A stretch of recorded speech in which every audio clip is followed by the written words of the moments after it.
Левски или ЦСКА? О, Левски. Айде бомба! Шипи! Ха! Ха! Ха! Ха! Ха! Ше! Масър! Ше!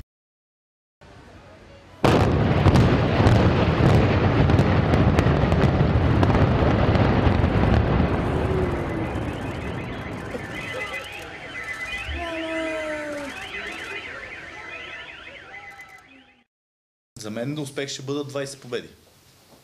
И това ще бъде и целта на Левски. 20 победи. 20 победи. Чудесно, хубаво сваляне на топка и това е шанс за Атанас Курдов сам срещу вратаря Курдов и това е 1-0 за Славия. Ето концентрирането на Янков. Това е опасност и 2-1 за Славия. На 2 Левски не успя да започне годината с победа в официален матч. Маркиньос, удар на Маркиньос и топката се отбива в напречната града. Шанс за Пламен Илиев, след това матча гол за Локомотив София, при добавката няма прошка. Локомотив София победи Левски с 1-0 в първия матч. Аз съм потресен.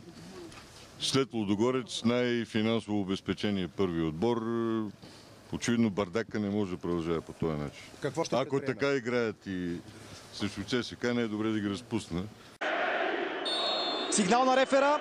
Емил Гаргоров и ЦСКА повежда на Левски с 1-0 в 69-та минута. Безапелационно изпълнение на Емил Гаргоров. Усети ъгъла Горан Блажевич. Хвърли се в вярната посока, но малко не му достигна да отрази точния удар на Емил Гаргоров. Радост сред привържениците на ЦСКА. Това е последният съдийски сигнал на главния арбитър Георги Кабаков. ЦСКА победи Левски с 1-0 в супер дербито на българския футбол. Ако така играят и срещу ЦСКА, не е добре да ги разпусна. Кога? Кога?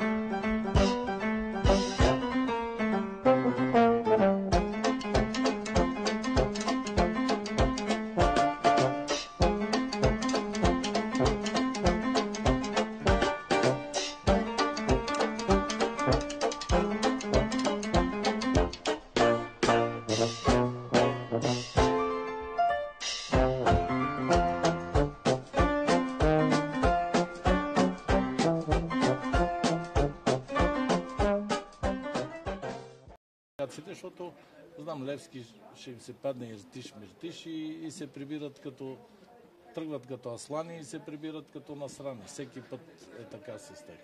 Тръгват като аслани и се прибират като насрани. Всеки път е така с тях. Ние не сме Левски в момента, ние сме Тешак Некъв.